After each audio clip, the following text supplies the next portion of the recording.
উপস্থিত সমস্ত ভক্তমণ্ডলী ও আমার ভক্তিমতী মাতৃবৃন্দ পিতৃবৃন্দ, সবার রাতুল রঙা চরণে জানাই আমার অসংখ্য কোটি দণ্ডবৎ প্রণাম।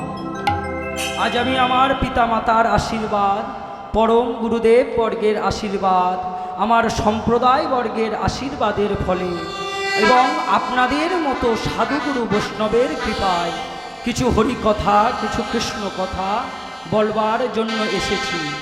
যদি কোনো ভুল ত্রুটি হয় নিজ সন্তান জ্ঞানে আমাকে ক্ষমা করিয়া দেবে। নিতাই গৌর প্রেমানন্দে সবাই একবার হরি বল, হরি বল। আজ আমার সেই মহাপ্রভু শিবাস আঙ্গিনার মাঝে আজ যেমন আপনারা সবাই আজ এসেছেন কীর্তন রস, হরিনাম রস আস্বাদন করার জন্য। সবাই হরিনাম শুনবে বলে হরিনাম নিজ দেহের মধ্যে, নিজ মনের মধ্যে আমরা হরিনামকে পরিবেষ্টিত করার জন্য আজ যেমনভাবে সবাই একত্রিত হয়েছি, ঠিক তদ্রূপ নবদ্বীপেও শিবাস আঙ্গিনায় আমার মহাপ্রভু এইভাবে হরিনাম সংকীর্তন করতেন। ওমা, আমার মহাপ্রভু জন্মগ্রহণ করলেন কত সালে? না 1486 সালে।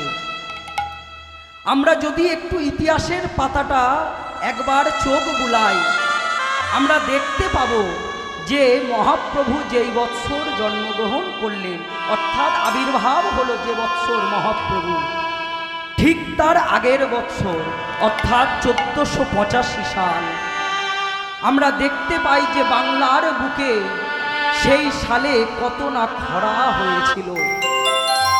বাংলার মানুষ পাগলের মতো হয়েছে যে তারা শস্য উৎপাদন করতে পারছে না। আমাদের এই বাংলাকে মা শস্য শ্যামলা বলা হয়, আর সেই বাংলা 1485 সালে খরার জন্য জলের অভাবে শস্য শ্যামলা হতে পারল না। সবাই তখন মিলে একত্রে সবাই দুটি কর জোর করে সেই গোবিন্দের কাছে প্রার্থনা জানালো। আর একজন ব্যক্তি যার জন্য সেই গোলক বৃন্দাবন ত্যাগ করে আমার সেই গোবিন্দ আজ গৌর হয়ে জন্মগ্রহণ করল, সে কেনা, সে হচ্ছে বৈষ্ণবের গুরু, যাকে বলা হয় অদ্বৈত আচার্য। যার ডাকে, যার হুঙ্কারে আমার সেই গোলকপতি আর থাকতে পারল না, সেই গোলক ছেড়ে আসতে হলো কোথায়? না এই নবদ্বীপ ধামে। তাই আমার সেই মহাপ্রভু যে 1485 সালে যখন এমনভাবে চারিদিকে খরা দেখা দিল, ঠিক পরের সালে অর্থাৎ 1486 সালে জন্মগ্রহণ করল কে? না আমার মহাপ্রভু। আর ইতিহাস বলছে যে যে বৎসর আমার মহাপ্রভু জন্মগ্রহণ করল, ঠিক তার আগের বৎসর বাংলা ছিল খরাতে পরিপূর্ণ। যে বছর আমার মহাপ্রভু এলেন সে বছর বাংলা আবার শস্য শ্যামলায় ভরে উঠল। এটা ইতিহাস বলছে মা, ইতিহাস বলছে। এখন আমরা দেখতে পাই যে ধর্মগ্রন্থের কথা অনেকে নাও মানতে পারে, কিন্তু ইতিহাস যে চোখে দেখে যে লিখে গেছে তার কথা কিভাবে আমরা অবিশ্বাস করে থাকতে পারি? আমাদের মতো মূঢ় জীব আর এই পৃথিবীতে কেউ নেই যে কিনা আমাদের মহাপ্রভু তার জন্ম সালটাকে ইতিহাসের পাতায় একটি মানদণ্ড তৈরি করলো। কি করলো? না চৈতন্য উত্তর যুগ আর চৈতন্য পূর্ব যুগ, চৈতন্যের জন্মের আগের বৎসর আর চৈতন্যের জন্মের পরের বৎসর ঠিক হলো। সে যদি এমন একজন ব্যক্তি না হতে পারত, এমনভাবে যদি না সে তার কার্য সম্পাদন করতে পারত, তাহলে কি কেউ কখনো তার নামে একটি যুগের মানদণ্ড তৈরি করতে পারত না? কিন্তু আমাদের মতো মূঢ় জীব আমরা সব কিছু করছি, কিন্তু একবার আমার সেই মহাপ্রভুর নাম নিতে পারলাম না। তাই বাসু ঘোষ আমার দাঁড়িয়ে আছে, আর বলছে, হ্যাঁ রে জীব, আমরা কত মূঢ়চেতা জানিস। আমরা একবার দিনান্তে, সারাদিনে অনেকবার বলতে হবে না, একবার অন্তত যদি আমরা গৌর গোবিন্দ বলে কাঁদতে পারি, একবার চোখের নয়নের জল যদি সেই মহাপ্রভুর চরণ তলে দিতে পারি, কিন্তু আমরা সেই কর্ম করি না মা। আমরা সারাদিন নিজ নিজ বিষয় আশয় সংসারের কথা চিন্তা করি। আমার নিতাই চাঁদ বলল যে তোমরা সংসারে এসেছো, ভালো কথা, কিন্তু সংসারের মধ্যে থেকে যদি ভজন সাধন করতে পারো, সংসারের মধ্যে থেকে ভজন সাধন হচ্ছে সর্বশ্রেষ্ঠ সাধন ভজন। কিন্তু আমাদের মতো মূঢ়চেতা জীব আমরা তাও করলাম না। আমরা সংসার মায়াজালের মধ্যে আবদ্ধ হয়ে আমরা সেই সংসারের মধ্যে নিমজ্জিত হলাম, একবারও সেই গৌর গোবিন্দের চরণ আশ্রয় লাভ করলাম না। তাই আমার বাসু ঘোষ দাঁড়িয়ে বলছে যে যদি গৌর যদি না আসতো কেমন ভাবে হতো। তাই বলছে বাসু ঘোষ, ও গো গৌর দিনা হইতো কেমনে হইতো, আমরা কেমনে ধরিতাম দে।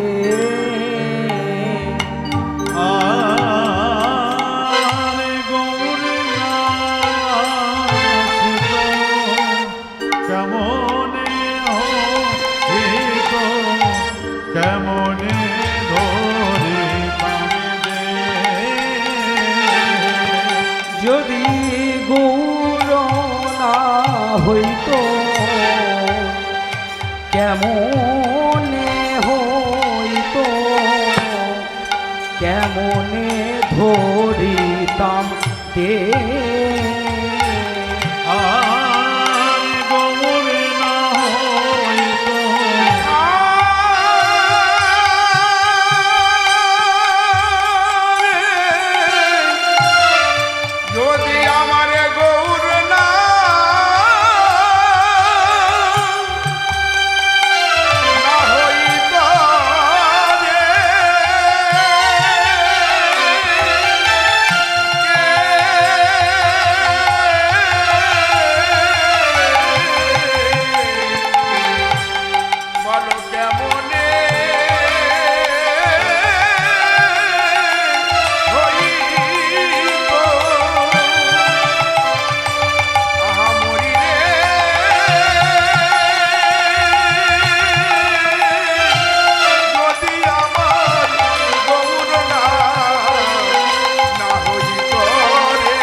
হইতো কেমনে হইতো, কেমনে ধরিতাম দে।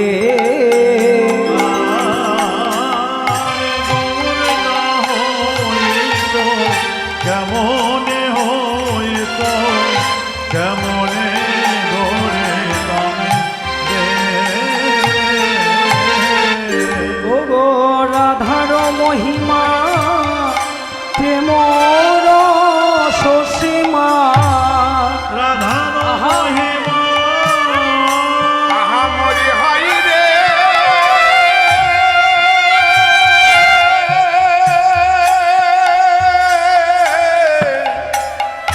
হাই রে,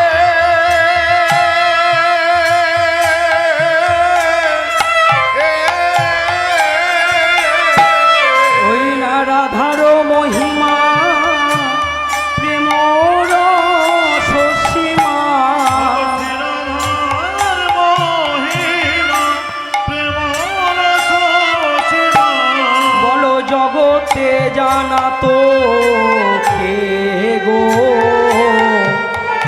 জগতে জানা তো কে?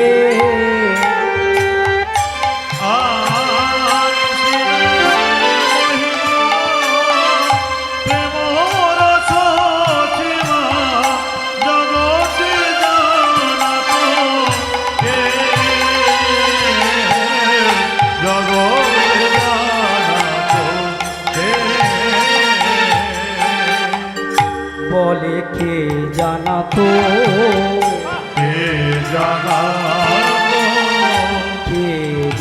তো, যদি গৌর নাই আসিত এই জগৎ মাঝে, কে জানা তো?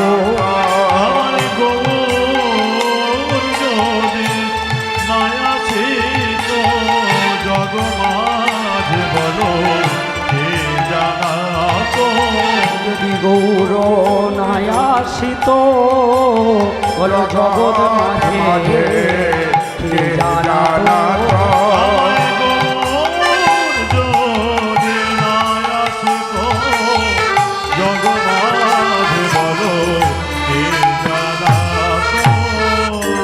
ওমা আবার কি বলছে?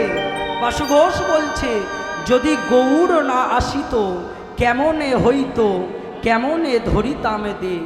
সে যদি না আসতো আমার রাধা গোবিন্দের যে লীলা রস আমরা কি আস্বাদন করতে পারতাম?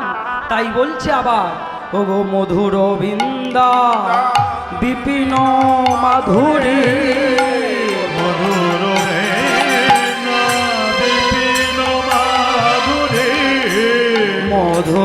বৃন্দা বিপিন মাধুরী,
মধুর বৃন্দা বিপিন মাধুরী, প্রবেশ চাতুরী সা,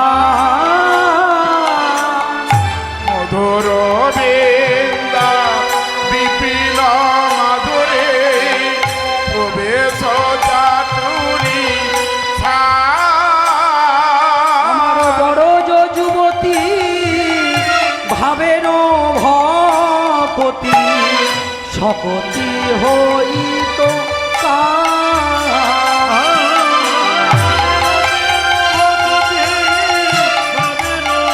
সবাই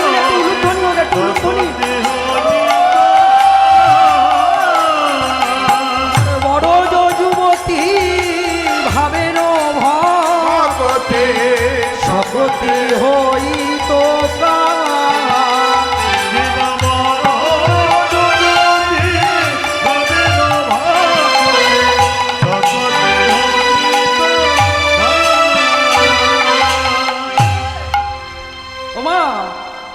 কি বলছে? আবার বলছে না দাও পুন পুন আমার গৌরাঙ্গের গুণ,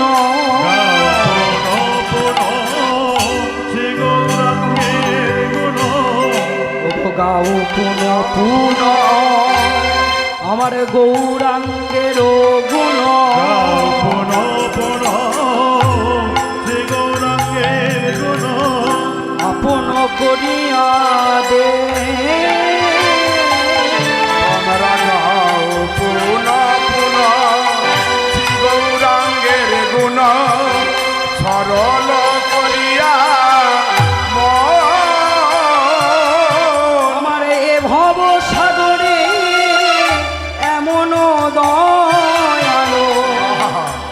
কে বা আছে?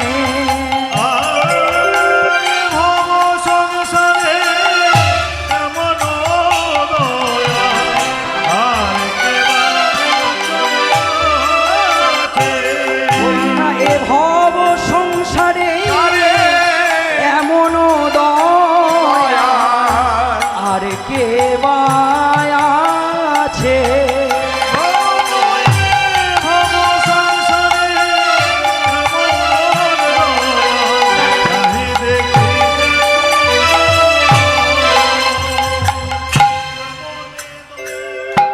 ওমা কি বলছে?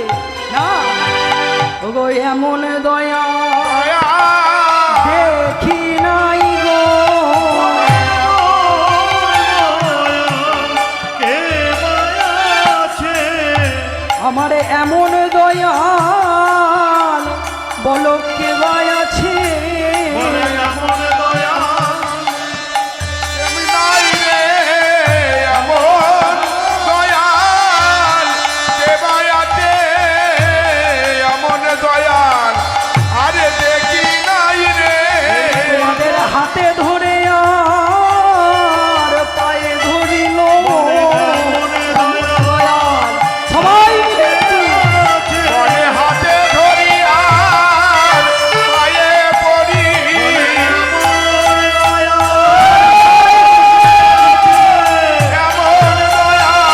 আর কে আছে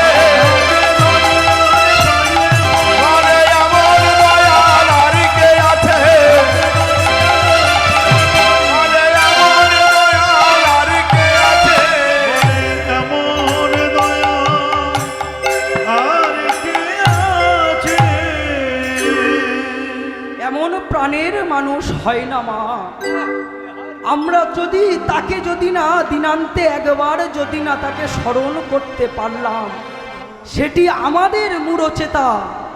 আমরা অন্যায় করছি যে একবার দিনান্তে এমন একজন মানুষ আজ এমনভাবে আমরা সবাই খুব সুন্দরভাবে হরিনাম প্রেমানন্দে নিজের মতো করে নিজের ভাষাটাকে বলতে পাচ্ছি, সুন্দরভাবে আমরা এই যে আমাদের জীবন অতিবাহিত করতে পারছি। আমার গৌর যদি না আসতো এই সমস্ত জিনিস কিন্তু আমরা করতে পারতাম না। শুধু কেবল সে আমাদেরকে রাধাকৃষ্ণ নাম দিয়ে যায়নি, এমন কিছু ঐতিহাসিক জিনিস যেগুলি সে আমাদের দিয়ে গেছিল, যার জন্যে আমরা সুন্দরভাবে আজ এমনভাবে আমাদের নিজের ভাষায় আমরা এই হরিনাম আস্বাদন করতে পারছি। তাই বাসু ঘোষ শেষে বলছে, না ও গো গৌরাঙ্গ বলিয়া না গেনু বলিয়া, গৌরাঙ্গ বলিয়া নাগেনু গলিয়া গৌরাঙ্গ বলিয়া না গেনু বলিয়া, গৌরাঙ্গ বলিয়া নাগেনু গলিয়া আপন ধরিনু দে গৌরাঙ্গ বলিয়া না গেল গলিয়া আপন ধরিন রে আমার বাসুর হিয়া পাশানো দিয়া কেমনে গড়িয়াছে, ভগবান সুরহিয়া পাছানো গড়িয়া কেমনে ধরেছে রে। এমন পাশা কে আছে, এমন পাশা কে আছে? যার গৌর বলিতে নয়নের বাড়ি ঝরে না, বলো কে বা আছে ভগবান গৌর বলিতে নয়ন ঝরে না, এমন পাশা কে আছে? যে না গৌর বলে আমার একবার না কাঁদিল, বলো বলে এমন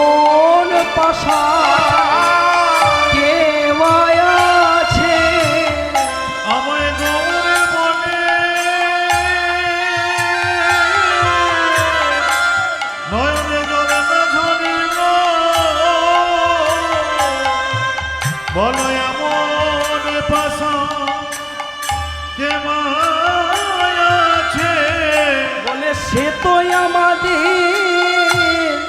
আমাদের প্রাণের ধন বলে এমন পাষাণ কে বা আছে বলে তো আমাদের প্রাণের ধন বলো এমন পাষাণ কে বা আছে নয়ন জলে ডাকো তারে পাষাণ কে বা আছে একবারে নয়ন জলে ডাকো তারে বলে নয়নে জলে ডাকো তারে নয়ন জলে ডাকো তারে বলে এমন পাষাণ কে বা আছে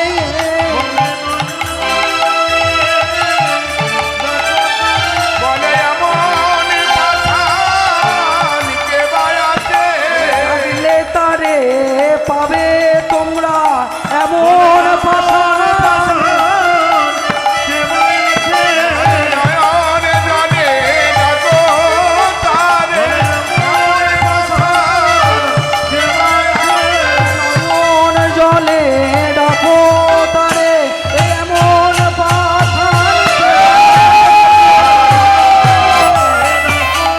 বলে এমন পাষাণ কে বা আছে বলে এমন পাষাণ কে বা আছে এমন পাষাণ কে বা আছে ওমা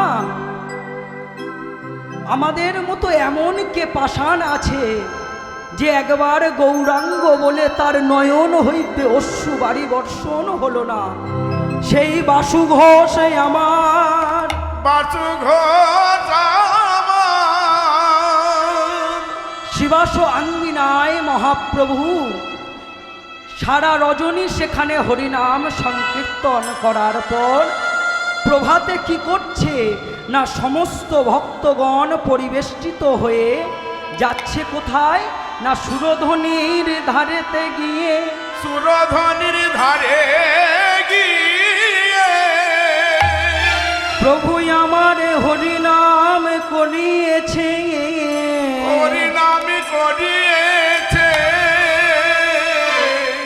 ওমা যখন হরিনাম পরিবেষ্টিত হয়ে করছে তখন আমার বাসুঘোষ বলছে না জানি তার মনের মধ্যে বাসনা জাগলো বলছে যে প্রভুই আমার প্রতিদিন সুরধ্বনির ধারে গিয়ে হরিনাম করে হরিনাম করে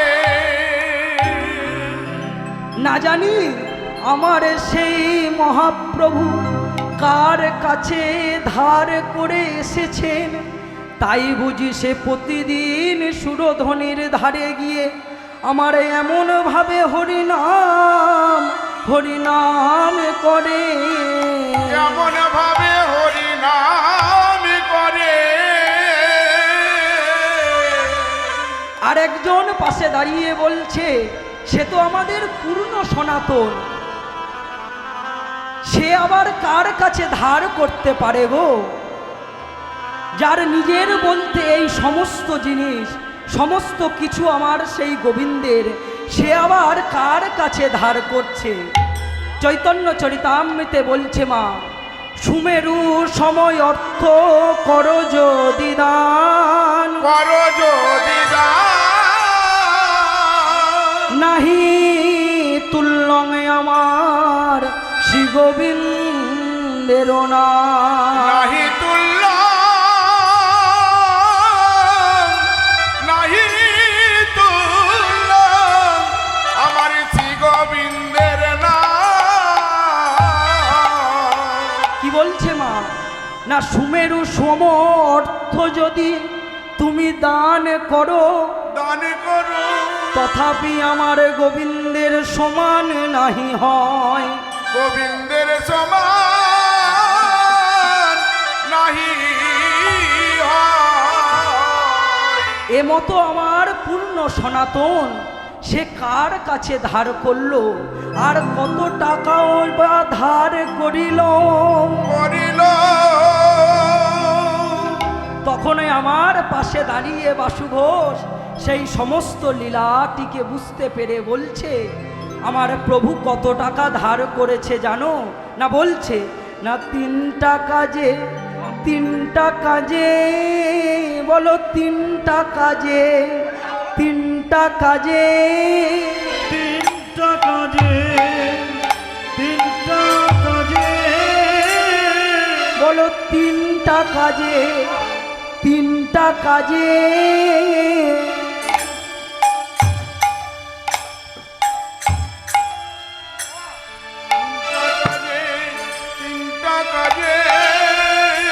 বলে 3 টাকা যে ধার করেছে, 3 টাকা যে, 3 টাকা যে, 3 টাকা যে ধার করেছে, 3 টাকা যে, 3 টাকা যে।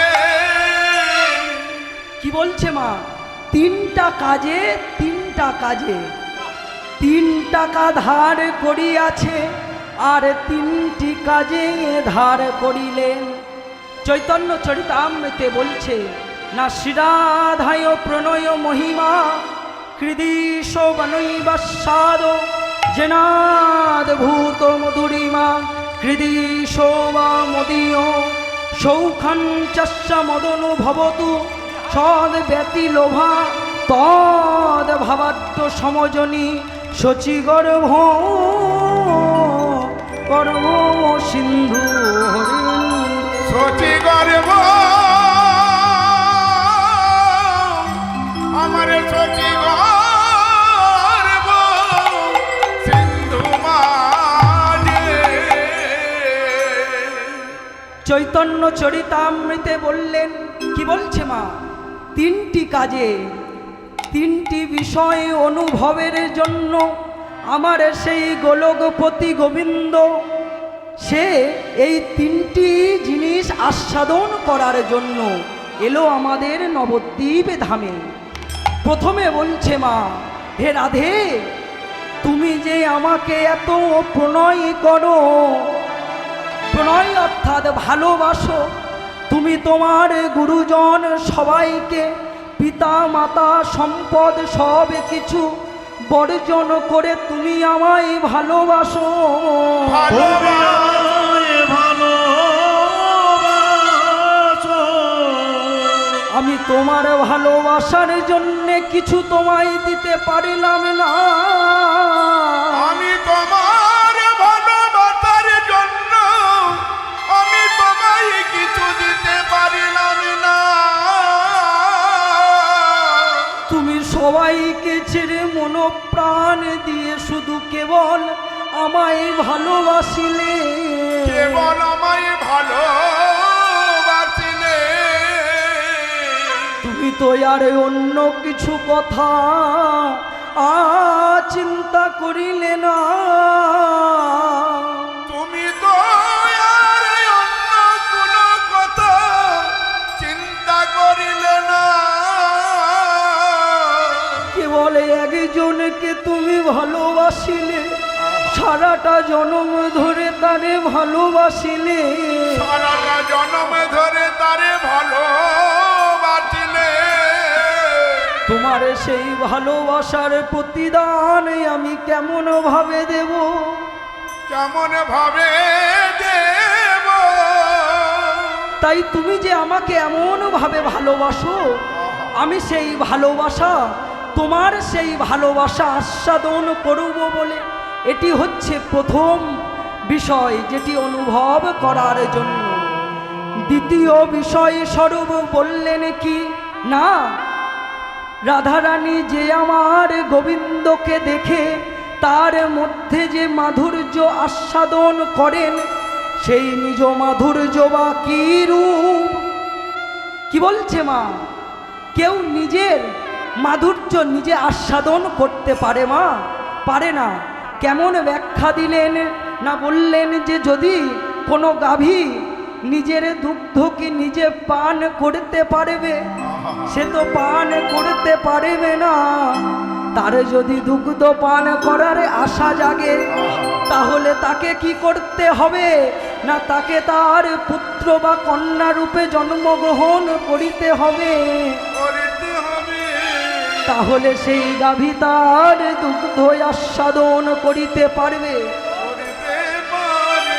কি অপরূপ বলছে, নিজের মাধুর্য নিজে আস্বাদন করার জন্য, আমার সেই রাধারানীর মাধুর্য আস্বাদন করার জন্য সেই গোবিন্দ দ্বিতীয় বিষয় এটি অনুভব করার জন্য এলেন। আর তৃতীয় বিষয় স্বরূপ বললেন না, কি বলছে না, রাধে গো তুমি আমাকে ভালোবাসিলে, আমার প্রতি তোমার মাধুর্য হলো। মাধুর্য হলো। এই দুটি বস্তুর পর তুমি যে মনের মধ্যে যে সুখ অনুভব করো, তুমি যে তোমার মনের মধ্যে কোন সময় অনুভব করো, সেই সুখই বা কিরূপ, সেই সুখ জানার জন্য আমি এই তিনটি বাসনায় অনুভব করার জন্য আমি সে গোলক ছেড়ে ওই নবদ্বীপে এলাম। এই নবদ্বীপে রাধে গো। কি বলছে মা, এই তিনটি কারণ বশবর্তী হয়ে আমার সেই গোবিন্দ গোলকের নন্দন, সে রাধা কৃষ্ণ যুগল তনু গোরা জন্মগ্রহণ করলেন, অবতীর্ণ হলেন আমার সেই নবদ্বীপ ধামে। তাই আমার বাসুঘ আমার বাসুঘ বলছে গৌরাঙ্গ আমার কি করিল, গৌরাঙ্গ আমার কি করিল, বলে ঝাঁপ দিল রে, নীল রে, বলে ঝাঁপ দিল রে, বলে ভাই দিল রে। ওই শচীর গর্ভ সিন্ধু মাঝে আমার ঝাঁপ দিল রে, ওই সচি গর্ব সিন্ধু মাঝে দিল রে। বলে পূর্ব আশা পূরণের লাগি ওই না ঝাঁপ দিল রে, রে নিজ আত্মা উড়ে বেড়া লাগি দিল রে। বলে ঝাঁপ দিল রে। কেমন দিল রে। এই তিনটি বাসনা পূরণের লাগি আমার মহাপ্রভু কি করলো মা, সেই শচী গর্ভ সিন্ধু মাঝে ঝাঁপ দিল। যখনই ঝাঁপ দিয়েছে ওই পূর্বাকাঙ্ক্ষা পূরণের লাগি, তার তিনটি বাসনা যে পূরণ করতে হবে, এই তিনটি বাসনা হেতু আমার সেই গোবিন্দ এলেন শচী গর্ভ সিন্ধু মাঝে। তাই বলছে সেই তিনটা কাজে, সেই তিনটা কার বশবর্তী হইয়া আমার মহাপ্রভু এলেন নবদ্বীপে। তাই আজ নবদ্বীপের ধারে ধারে আমার মহাপ্রভু হরিনাম সংকীর্তন করছে। ঠিক এমতো সময় যখন হরিনাম সংকীর্তন করছে মা, এবার সময় হয়েছে আমার মহাপ্রভু সেই সুরধনির ঘাটেতে গিয়ে সে স্নান করবে। যখন আমার গৌরাঙ্গ আমার গৌরাঙ্গ সুরধনির ঘাটেতে গিয়ে স্নান করার লাগি নামিল, নামিল যখন আমার মহাপ্রভু সুরধনির ঘাটেতে এবার নামবে, তখন এক নাগরিমা যে কোনোদিন আমার গৌর দেখেনি, কোনোদিন গৌর রূপ দর্শন করেনি, সে বসে বসে ভাবছে যে গৌর রূপটি কেমন রে, আমি কবে বা সেই গৌর রূপ দেখব। তাই বলছে, আমি দেখিনু গৌরাঙ্গ চাঁদে, আমি দেখিনু গৌরাঙ্গ চাঁদে। আমি দেখিন গৌরাঙ্গ চাঁদে, দেখিন গৌরাঙ্গ চাঁদে। আমি দেখিনু গৌরাঙ্গ চাঁদে,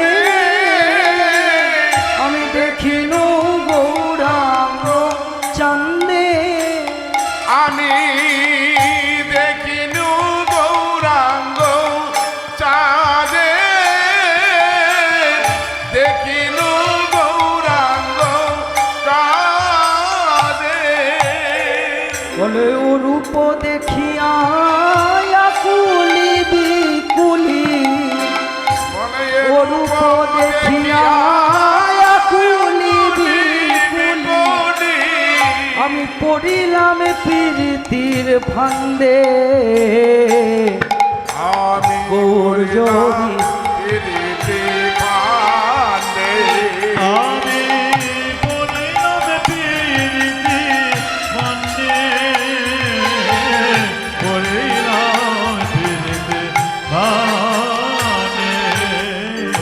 বলে ও রূপ দেখিয়া আকুলি বিকুলি, রূপ দেখিয়া আকুল বিকুলি, ও রূপ দেখিয়া আকুলি বিকুলি।